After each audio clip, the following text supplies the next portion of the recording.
Il y a quelques mois, j'assistais à un webinaire sur la Silver Economy ou les seniors. Et il y a eu une présentation que j'ai trouvée très, très bien qui expliquait comment, si vous aviez développé un produit ou un service sur la Silver Economy, quelles étaient les différentes possibilités ou pas de les intégrer chez un assureur ou un acteur de la prévoyance. Autrement dit, comment un assureur ou un acteur de la prévoyance pouvait intégrer à ses offres un produit de la Silver Economy ou un service de la Silver Economy. Et je me suis dit, je dois absolument interviewer cette personne, car c'était très limpide. Et c'est pour ça que nous sommes avec Isabelle Hébert, qui est directrice stratégique et digitale et marketing et relations clients d'AG2R La Mondiale. Bonjour Isabelle. Bonjour Frédéric, c'est un plaisir. Voilà, on commence peut-être par vous présenter si vous le souhaitez. AG2R La Mondiale, on connaît, peut-être vous présenter. Et ensuite, après, on va parler de ces différentes possibilités.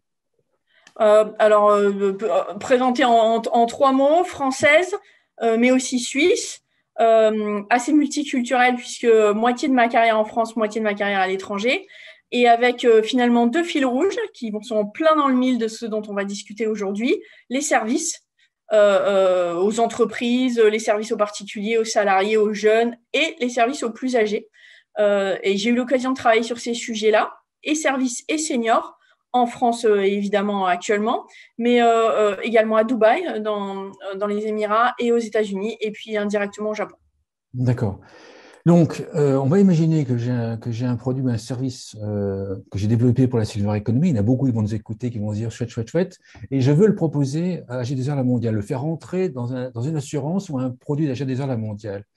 Quelles sont les différentes possibilités? Alors voilà, c'est ça le truc, Frédéric, c'est que ça m'arrive souvent que quelqu'un comme ça me passe un coup de fil ou vienne me voir. Et donc, avec beaucoup d'espoir Ça. et plein Oui. d'idées sur comment ce service est le meilleur du monde et que évidemment pas moi, mais moi, mes clients en ont absolument besoin et que c'est super facile de le déployer. Donc, je vais me faire un plaisir de décliner les étapes en mode très, on va dire, concret et pragmatique et ça donnera peut-être effectivement un petit chemin pour ceux qui seraient intéressés à venir me voir ou venir voir certains qui ont le même genre de job que moi. Alors peut-être déjà la première chose, pour moi dans un service il y a deux composantes, pas systématiquement mais souvent sur la partie senior il y a un côté accompagnement évidemment, ça c'est la partie humain, voilà. Qu'est-ce qu'on veut faire pour la personne âgée, et il y a une partie équipement. Une partie équipement au sens tech. Ça peut être un dispositif communicant, ça peut être une télé, ça peut être une box, ça peut être plein de choses. Et donc souvent, l'accompagnement, souvent il y a une dimension équipement. Et c'est des combinaisons des deux. Dans les solutions, il y a un autre filtre, c'est ponctuel et pérenne. Est-ce que c'est un service qui va servir aux seniors dans un moment critique lié à un événement de santé ou un événement social, ou est-ce que c'est un dispositif de service dans la durée? Et donc ça, pour moi, c'est deux filtres. Équipement, accompagnement, ponctuel, pérenne, deux filtres importants dans la solution de service qu'on me propose. Donc, je regarde ça d'abord. Et ensuite, je regarde, il est sur quoi ce service? Et donc, typiquement, si je fais vraiment à très, très gros traits, et c'est pas du tout, comment dire, tout ce qui existe, mais ça peut être la nutrition, donc du senior, le lien social et la dimension culture, accompagnement, bénévolat, activité sportive dans un certain contexte silver, l'inclusion numérique, ça c'est aussi un sujet sur lequel il peut y avoir pas mal de dispositifs. Est-ce que c'est sur la sécurisation de la personne, pas de chute ou pas se perdre en allant se balader? Est-ce que c'est sur la mobilité, qui est aussi un gros enjeu parce que voilà, pour rester en bonne santé le plus longtemps possible dans sa vie, et la tête et les jambes sont nécessaires. La tête au sens le sentiment de servir à quelque chose, d'être utile et d'être dans une dynamique sociétale, d'être utile à quelqu'un et à quelque chose, et la mobilité au sens de faire bouger les gens.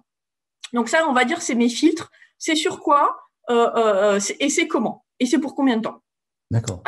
Et donc, très souvent, quand on vient me voir, Frédéric. C'est-à-dire qu'en fait, plus le produit dure dans le temps, plus il être accepté ou pas du tout? Ça peut être Pas du ponctuel? tout. Pas du Non, tout. pas du tout. Pas du tout. Mais c'est les combinaisons entre ces sujets-là. Parce que, par exemple, un dispositif autour de la nutrition qui serait juste ponctuel, walou. Walou. On ne peut pas gérer un enjeu de nutrition sur une personne âgée si on n'est pas là tous les jours, en fait. Ça dépend des sujets. Donc ça dépend du quoi. Le comment dépend du quoi. D'accord.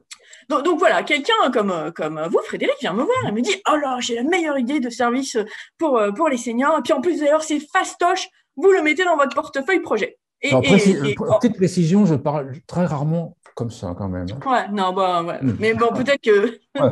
Donc voilà. Donc ça m'arrive. Et alors les gens qui viennent me voir, soit ils sont assez tradis, soit ils sont hyper start-up. Donc c'est intéressant. Je vois les deux mots. Donc le premier truc, c'est j'ai la solution pour vous. C'est très très facile. Ça s'appelle l'inclusion. Et d'ailleurs, ça c'est comment dire, les gens qui portent ce sujet-là, parfois ils viennent me parler pas que des seniors, mais de la santé et des services en santé. Mais là, on va le faire sur les seniors. Donc l'inclusion, c'est très facile. Vous avez plein de contrats chez AG2R Mondial, des contrats individuels, collectifs. Donc ni vu ni connu, je t'embrouille, clac, vous mettez mon service à l'intérieur parce que je vous assure, il est top mon service, les gens le veulent. Mais si vous le mettez en stand-alone, la proba qu'ils veuillent l'acheter en sortant l'argent de leur poche est faible. Par contre, ni je t'embrouille dans l'inclusion, ça, nickel. Et en plus, je vous assure, ça vous différencie. Inclusion, précision pour ceux qui nous suivent, on va très vite. Inclusion dans le sens inclure un produit dans les offres. Voilà. En fait, je prends mon offre et puis je mets le service à l'intérieur. Alors, dans un monde absolument idéal, je rajoute un coût, mais généralement, comment ça se passe quand je fais de l'inclusion ? Je suis déjà cher ou trop cher, donc rajouter encore quelques centimes pour un service. Voilà. Donc, en fait, ce que je fais en inclusion, je baisse ma marge. Très souvent. Et j'espère plus de ventes, mais ça ne marche pas forcément, ou même rarement. Donc ça, c'est voilà. Hop, inclusion, ni vu ni connu, je t'embrouille. Et donc la question, c'est payer par qui ? Parce que moi, on m'a expliqué quand j'étais petite que rien n'était gratuit dans la vie. Et donc, payer par qui ? Donc, très créatif, les gens qui viennent me voir en portant des services, ambassadeurs de services. Alors, certains me disent, qui c'est qui paye ? C'est l'ascendant, c'est le descendant, c'est le fils, la fille, la belle-fille, etc. Parce que ça les arrange vachement de coller un truc d'équipement de monitoring à domicile plutôt que d'avoir la culpabilité de se dire que mémé va pouvoir tomber sur le tapis. Donc c'est le fils, la fille, la belle-fille qui paye. Bon, pas forcément en VIP, j'ai pas forcément un contrat adapté, ou alors c'est le senior lui-même. Ah bah non, mais il va tellement aimer ce service qu'il sera très content que ça soit dans son contrat dépendance ou santé. Il n'a aucune idée, mais bon bref. Ou alors, j'y reviendrai un peu tout à l'heure, c'est l'employeur de la belle-fille, le fils, etc. qui paye, parce que lui, il veut que l'enfant soit au max au boulot, télétravail ou pas télétravail, au boulot, et donc pas préoccupé par mémé qui peut tomber sur le tapis. Bon, déjà l'inclusion, moi, on m'a fait le coup tellement de fois que j'ai compris que ça ne générait pas forcément du chiffre d'affaires en plus, que ça différenciait à la marge parce qu'ils vont vendre la même salade peut-être à plusieurs endroits. Et 3, au final, ça peut en plus me faire baisser la marge. Alors, il y a une solution 1,5. On va dire, c'est pas la 2 encore, c'est la 1,5. Et moi, j'ai un peu poussé dans ce sens-là. Alors, purement le mettre en coût, parce qu'en fait, dans un compte de résultats assurantiels, il faut bien que ce coût-là soit porté quelque part. Donc, soit je le mets en coût de structure, comme je sais pas quoi, un coût informatique, un coût de communication, etc. Soit je le dis, ouais, en fait, ça, c'est un peu de la sinistralité. C'est-à-dire, c'est pas un coût, c'est comme un remboursement. Le service est en fait comme un remboursement. Et au lieu de le considérer comme un coût de structure, je le mets dans la gestion du risque. Et donc, cette logique-là que certains porteurs de projets serviciels utilisent, de dire, ouais, en fait, ce dispositif de service, il aide à vieillir moins vite, à avoir moins de chances de se casser le col du fémur.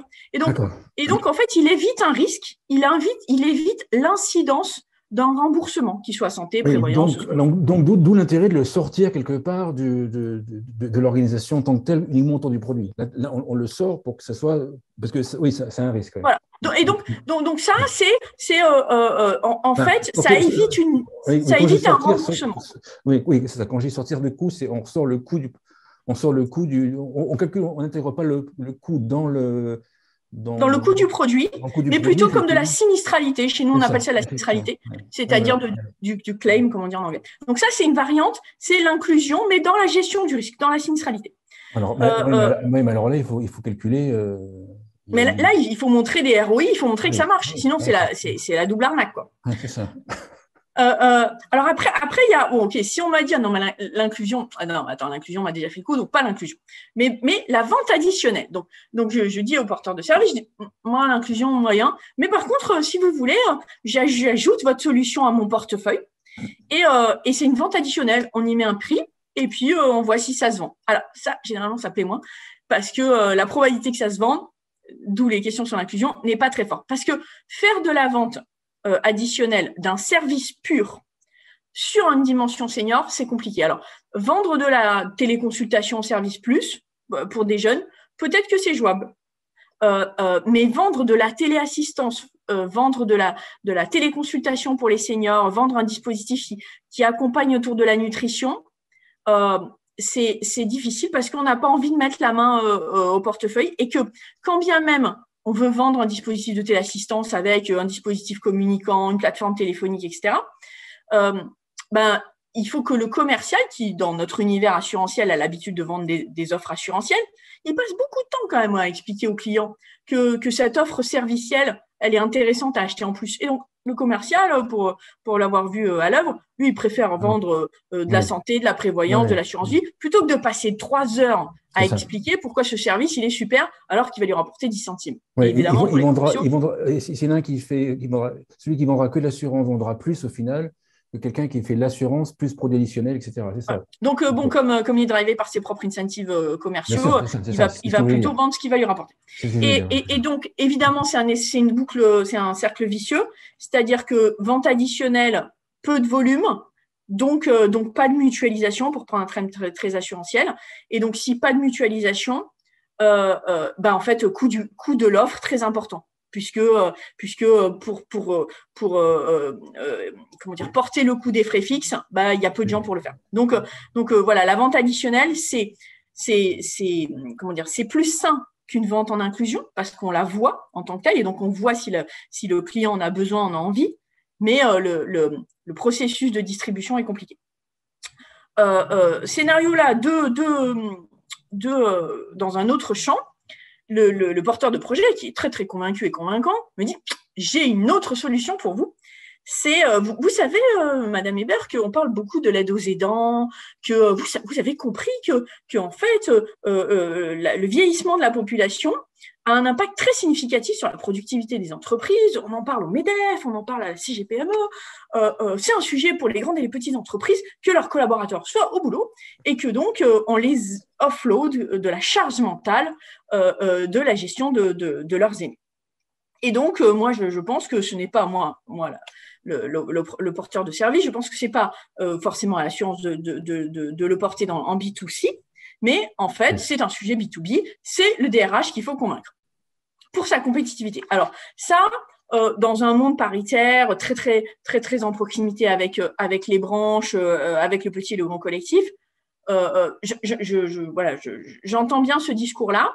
Je pense que chez certains employeurs, il émerge avec une vraie prise de conscience que le vieillissement de la population est une opportunité business pour beaucoup d'entreprises, même si elles ne sont pas dans la santé.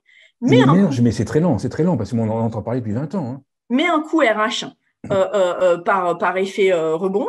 Et donc, certains employeurs, mais je vais vraiment dire des employeurs très, très en avance de phase, sont prêts à considérer que oui, des services pour les parents de leurs salariés ont du sens. Donc, petit marché de thought leaders, quoi, de gens vraiment à la pointe aujourd'hui. Pour donner un exemple, c'est ce que vous avez dit, c'est l'aide aux aidants qui permettrait de s'occuper des parents âgés à la place du salarié de travail. Donc, le salarié serait plus disponible mentalement et physiquement au travail, et donc plus productif, et l'entreprise se retrouverait plus de compétitivité, s'y retrouve à ce niveau-là. Ouais. Exactement. Et donc, l'employeur est prêt à payer parce qu'il s'y retrouve au final. S'il économise un jour d'arrêt de travail, d'absentéisme, de présentéisme, de tout ce qu'on veut de son salarié, ça paye, quoi. Donc ça, c'est un modèle. Pour l'instant, vous croyez qu'on arrive à le démontrer, ça, le DRH, on arrive à lui démontrer concrètement combien il va… Son ROI, quelque part, on arrive à le démontrer? Alors, c'est la poule et l'œuf, en fait. Hein. Aux États-Unis, oui. Aux États-Unis, sur des grandes cohortes déployées autour de beaucoup d'employeurs, oui. mais parce que c'est des employeurs qui ont l'habitude de payer pour des services qui sont pas, très très simples, qui sont pas que de la prévention primaire, par exemple. Pour nous, en France, c'est la poule et l'œuf. On n'a pas de cohorte de données, donc on peut pas le promettre. Les DRH, ils disent, je veux bien vous croire, mais montrez-moi que c'est vrai. Donc, montrez-moi que ça va avoir un impact. Et on dit, bah ouais, mais on n'a pas de data. Donc, voilà, c'est un peu la poule et l'œuf. Je suis convaincue que le modèle économique serviciel, il est plus en B2B.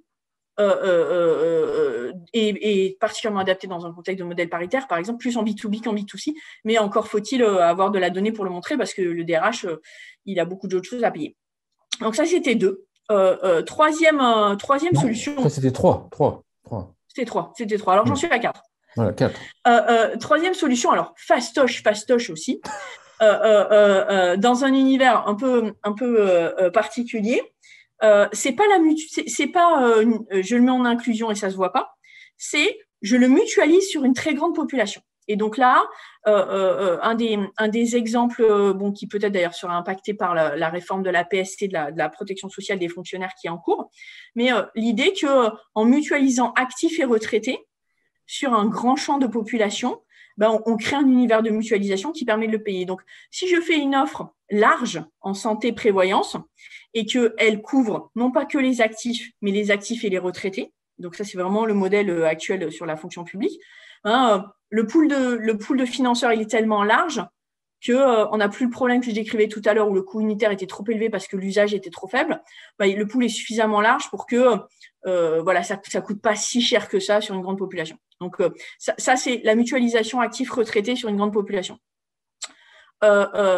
Cinquième solution, qui est d'ailleurs souvent la première qu'on me suggère, même si j'ai décidé en hommage. Donc, ça nous revient à la 4. La mutualisation, ça vous permet, on était vite, on était très vite. Ça vous paraît une idée intéressante pour l'avenir? En fait, c'est intéressant si on a des dispositifs qui lient actifs et retraités. Aujourd'hui, le système français est plutôt segmenté entre actifs et retraités. Et d'ailleurs, c'est un modèle, très classique, la segmentation actifs et retraités, c'est vrai dans beaucoup d'autres pays. Donc, je trouve ça intéressant comme dispositif. Peut-être qu'il faut l'adapter dans un autre contexte. On n'a pas beaucoup de use case, pas beaucoup de territoire pour le faire aujourd'hui. D'accord. La cinquième, et c'est souvent la première pour laquelle on vient voir, et hommage aux équipes d'action sociale incroyables d'AG2R La Mondiale, Lou Médéric Vaujour, Romain Gano, c'est la première chose qu'on leur dit et on me dit, moi je sais, c'est les fonds sociaux. Le mythe des fonds sociaux. Oui, c'est sûr. Mais ça, c'est en dépit, en fait. C'est en dépit, non? En fait, au début, ça semble la chose la plus facile, surtout quand je commence à dire que l'inclusion, ça va être compliqué. Les fonds sociaux, en fait, vous pouvez mettre ça dans l'action sociale. C'est très bien. En plus, ça nourrit votre position sociale et sociétale. Et là-dessus, je ne prendrai qu'une formule de nos dirigeants sur l'action sociale. Beaucoup de sollicitations, peu d'élus, mes amis. Et donc le mythe de l'Eldorado du fonds social qui permet de solvabiliser toute idée crazy de tech silver, moyen quoi. Enfin, je veux dire, beaucoup de sollicitations, fortes exigences, peu d'élus. Quand on dit peu d'élus de seniors, peu de seniors sont concernés. Non, peu d'élus au sens des services qu'on décidera de financer, cofinancer, accompagner. Et avoir en tête que quand c'est un fonds social, à la différence de ce que je décrivais sur l'inclusion ou la vente en stand-alone, quand c'est un fonds social, c'est pas un dispositif de financement dans la durée. C'est souvent un coup de pouce, un one-shot, j'aime bien cette approche, je vais l'expérimenter sur une population. C'est pas un modèle de financement en fait. Et donc ça peut être un piège parce qu'on croit qu'on a trouvé on est une start-up, on a un super concept, on croit qu'on a trouvé un financement. En fait, le financement, peut-être il va marcher un an, mais pas après. Et puis de toute façon, on sera limité en taille de marché peut-être aussi, non? Aussi. Peu d'élus. Si ceux qui nous écoutent, les quelques élus dans ce secteur-là, ils ont quoi comme caractéristique? Qu'est-ce qu'il faut pour être qu'est-ce qu'il faut que j'apporte pour être élu? Je pense que chaque groupe comme les nôtres a des priorités dans ces fonds sociaux, des priorités d'action. C'est-à-dire que c'est pas n'importe quoi sur les seniors. Donc, c'est pour certains plutôt la nutrition, plutôt le sport, plutôt le stress. Et donc, il faut, entre guillemets, cibler dans les priorités du fonds social et qu'on approche. Sinon, on n'a aucune chance. Donc, il faut, entre guillemets, que ça rentre dans les priorités. Ça, c'est normal. Et je pense qu'il faut qu'il y ait une histoire à raconter qui, devant un conseil d'administration, devant une direction générale, porte du sens. Enfin, quand on adore aujourd'hui parler de ce sujet-là, est-ce que ça a du sens? C'est utile. On voit comment ça marche. C'est simple. C'est pas que de la tech, c'est pas que de l'humain. On voit comment. Enfin, moi, mon filtre de base, c'est est-ce que mes parents en voudraient? Avant, je disais ma grand-mère, mais ma grand-mère n'est plus là, donc, mais avant, c'était ma grand-mère. Est-ce qu'ils en voudraient? Et donc, est-ce qu'il y a une appétence? Et je pense que finalement, le filtre de qu'est-ce qu'en penserait le client, encore une fois que le client soit le RH, la famille ou le senior lui-même, ça devrait être ça la seule question, en fait. Enfin, c'est la question marketing de base, mais ça devrait être la seule question. Donc, sollicitation, rentrer dans les priorités quand même du financeur, et deux, vraiment démontrer une valeur ajoutée, une valeur client, en fait, quel que soit le client. Et peut-être maintenant, je m'aperçois que c'est plus un 6 qu'un 5. Donc, allez, j'en rajoute un au cas où, qui est, je vais appeler ça le financement par capitalisation, faute de redistribution. Voilà, aujourd'hui, le système français de cinquième branche n'existe pas. Mais vous vous projetez au Japon, qui est un pays que je connais bien familialement, avec un dispositif financé par l'impôt autour de la dépendance et d'une cinquième branche. Là, les services sont partie prenante du dispositif. Donc, vous habitez dans une municipalité à Yokohama, votre maman a un problème, elle a un care planner qui, au-delà de orchestrer les services dont elle a besoin tous les jours parce que vous bossez à Tokyo et vous ne pouvez pas vous en occuper, elle fait venir les prestataires, le care planner assure la qualité de service. Et donc ce modèle-là, pour trouver un modèle économique, il doit être fait, avec un modèle de financement ou de cofinancement public et forcément un lien avec l'impôt. Donc ça, c'est un peu un monde qui est très différent d'une autre. Je pense pas forcément qu'on y arrivera. Mais en tout cas, à l'avoir en tête aussi, parce que faut toujours garder un œil sur le monde et sur ce qui se fait ailleurs, même si on se dit non, mais c'est pas notre framework de modèle économique en France, il y a peut-être des idées à y prendre. Si on vous écoute, un entrepreneur qui a une idée et qui vous a écouté, là, en fait, il se dit, zut, il n'y a aucune possibilité. Alors, non, en fait, il y en a plein des entrepreneurs qui sont financés, cofinancés, parce que pour le coup, je trouve que le segment sur lequel ils sont, quand ils nous parlent senior, ils touchent vraiment, il y a des propositions de services qui nous viennent et qui nous semblent moins importantes. En tout cas, nous, comme un groupe de l'économie sociale paritaire, le sujet des seniors, il est vraiment tellement proche du cœur et tellement proche de ce qu'on est qu'on l'écoute un peu différemment des autres. Donc, entre guillemets, un porteur de service senior, il a plus de chances qu'un porteur de service, je sais pas, sur les jeunes, sur le logement, etc. Donc, il part plutôt avec un bon karma à l'origine. Moi, je pense qu'il faut inventer des modèles de cofinancement.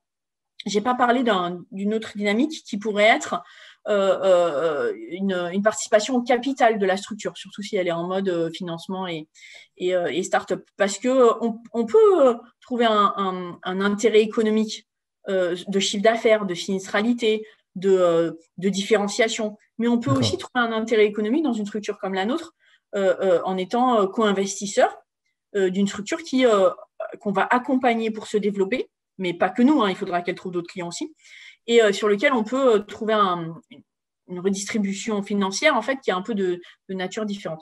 Donc moi, j'espère pas du tout avoir découragé les entrepreneurs. Encore une fois, j'adore les rencontrer et on en soutient plein. Mais je pense qu'il faut qu'il soit réaliste, concret, avec des vrais BP, en ayant conscience de tous les leviers dont j'ai parlé et d'autres, et en nous proposant des hybrides peut-être de plusieurs solutions, un peu de gestion du risque, un peu de chiffre d'affaires, de différenciation, etc. Et surtout, je pense que c'est important, évidemment, si on veut avoir accès à notre portefeuille client, puisque c'est ça qu'on peut apporter à un entrepreneur, c'est notre portefeuille client et la crédibilité de notre marque au service de son service. Et donc, il faut qu'on y gagne quelque chose, nous. Donc, il faut évidemment un minimum un tarif négocié du service pour nos propres clients.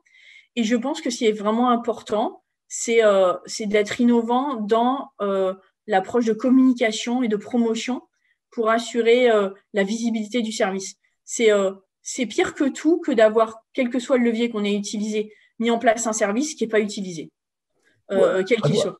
À vous écouter, pour augmenter les chances de succès, j'aurais tendance à dire qu'il faut co-créer le produit avec vous, en fait.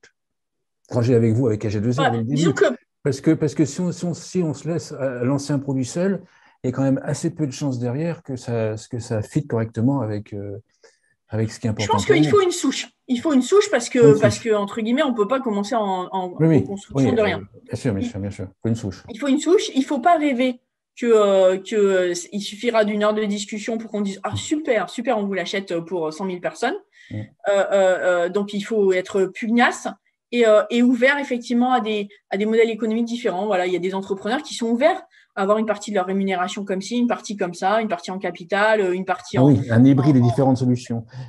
Actuellement, il y a pas mal d'acteurs de la silver economy, des petites startups qui sont, j'allais dire, entre guillemets, mais c'est ma vision, cantonnées dans les fonds sociaux. Est-ce à dire, en fait, que ces entreprises n'ont pas d'avenir, en fait? Est-ce que c'est juste une passade sur quelques années? Parce que si elles sont dans les fonds sociaux, c'est peut-être parce que toutes les autres portes ont été refusées ou impossibles. Est-ce qu'une start-up qui reste dans les fonds sociaux a un avenir? Parce que dans 2 ans, peut-être que la priorité, ce ne sera plus la nutrition, ce sera autre chose. Alors, pour moi, vraiment, c'est un piège. C'est comme le crapaud qui est dans la casserole. On fait monter la température. Il n'a pas sauté pour sortir de la casserole. Et à un moment, la température est tellement élevée qu'il est trop fatigué pour sortir de la casserole. Oui, il ne s'est pas rendu compte que la chaleur montait, c'est ça. Et donc, pour moi, ça peut être un super… D'abord, c'est une super crédibilité parce que ça donne un tampon, un label. Je suis considéré comme ayant du sens et apportant de la valeur sociale et sociétale. Et aujourd'hui, c'est évidemment fondamental. Donc, je pense que… Mais il ne faut pas le prendre comme un piège. Il faut le prendre comme un compliment, comme un badge, comme disent les boîtes de la tech. Mais il faut avoir le courage de travailler à un vrai modèle économique. Il ne faut surtout pas rester dans la casserole comme le crapaud, quoi. D'accord. Autre question qui m'est venue, si par exemple j'ai un produit, j'ai un accord avec AG2R, la mondiale, est-ce que ça ne va pas m'empêcher de travailler avec d'autres? Parce que tout à l'heure, vous avez dit, il faut travailler bien sûr avec nous peut-être, mais il faut aussi que le produit soit vendu par d'autres. Donc, est-ce que si je suis start-up et que je travaille avec vous, je suis, j'allais dire entre guillemets maqué, mais en fait, si je suis en partenariat avec vous, est-ce que ça ne va pas me fermer des portes chez des concurrents d'AG2R, la mondiale? Alors, moi, je pense que ce qui fait qu'un service fonctionne, quel que soit le modèle, inclusion, buy-up, etc., c'est la démarche commerciale de chacun des distributeurs. Donc, je pense que le même service peut être perçu complètement différemment en fonction du distributeur par lequel il est proposé. Donc, moi, je crois que ça serait… Alors, si c'était vrai, si en fait on pouvait travailler et être maqué qu'avec un seul financeur, on est mort et on n'en créera jamais un marché. Il faut chercher un multidistributeur. Il faut même chercher un maximum de distributeurs, mais il faut beaucoup travailler la dynamique de communication, d'engagement et de promotion, parce que ce qui fera la différence, c'est comment ça s'accrochera au portefeuille du distributeur. Parce que ça sera très particulier chez AG2R La Mondiale et ça sera complètement différent chez un de nos concurrents. Donc, moi, je pense qu'au contraire, il faut chercher un maximum de distributeurs et c'est la dynamique marketing et de communication relationnelle qui sera importante. Dernière question que j'ai plein de questions, mais voilà, j'en choisis une dernière. Si on prend un peu de recul, depuis votre point de vue, qu'est-ce que vous attendez j'allais dire, comme innovation, comme idée, comme piste, en fait, de la part des entrepreneurs de la silver economy? Quels sont les grands secteurs sur lesquels vous attendez des innovations? Nous, c'est peut-être un peu particulier au groupe AG2R Mondial. On a fait une acquisition récemment, celle de Domitis, qui est le leader français des résidences services. Donc moi, aujourd'hui, des services qui pourraient aussi intéresser Domitis et donc être utiles au domicile, en maintien à domicile, mais aussi, on va dire, dans un domicile géré et pas forcément médicalisé. Donc, c'est dire, je ne suis pas forcément intéressée que par des dispositifs vraiment de maintien à domicile, puis j'aime pas tellement ce terme-là. Moi, je préfère l'autonomie que le maintien, c'est un peu carcéral. Donc tout ce qui est lié autour de l'habitat, dans toutes ses dimensions, son adaptation, je pense que voilà, tout ce qui peut permettre un continuum d'habitat et une évolutivité de l'habitat. Ça, c'est un champ. Moi, voilà, parce que c'est aussi un autre aspect de mon métier, je pense que j'aime ce qui a une forte dimension tech et une forte dimension humaine. C'est de la parité, hein, pas 100% de l'un, pas 100% de l'autre. Voilà, je crois que même si c'est une population senior, on ne peut plus aujourd'hui proposer des services qui n'ont pas une dimension tech.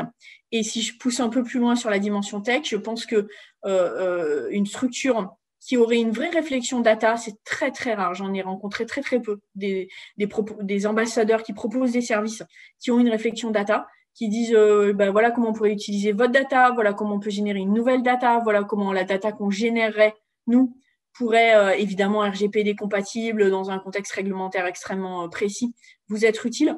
Voilà, je pense que quelqu'un qui aurait une dimension data, de la tech et de l'humain, sur la dimension habitat, et puis peut-être évidemment un pont, chez nous, c'est tout ce qui a un lien avec la santé. Parce qu'un service qui vise les seniors autour de la santé, il est peut-être, entre guillemets, recyclable avec une autre population. Je prendrai un exemple d'une entreprise qui s'appelle Mila, une start-up qui travaille sur l'utilisation de la musique pour aider les enfants ayant des difficultés cognitives. Je pense que le même service décliné sur le champ Alzheimer et des problèmes de déficience cognitive des personnes âgées en utilisant la musique est peut-être très intéressant. Donc, je pense que c'est aussi utile, même si, encore une fois, je pense que le sujet senior, il est particulièrement proche du cœur, mais d'avoir un dispositif qui peut être modulaire et trouver des relais de croissance, soit dans des pays étrangers, c'est très important aussi, soit des relais de croissance sur d'autres cibles, par exemple les jeunes ou les enfants. Une conclusion à l'émission? C'était une discussion très informelle sur laquelle j'ai donné beaucoup de recettes. Alors peut-être que ça me vaudra beaucoup de réponses à l'interview avec plein de propositions d'ambassadeurs. Si c'était le cas, je vais faire un peu un disclaimer. Je ne pourrai pas répondre à tout le monde qui m'aura écrit immédiatement. Et peut-être que je vous aurai tous découragé, que vous direz non, mais alors s'il y a un groupe qui est incapable de travailler avec une start-up ou un dispositif de service, c'est bien celui-là parce qu'elle en parle, mais en fait, elle n'a juste pas envie de le faire.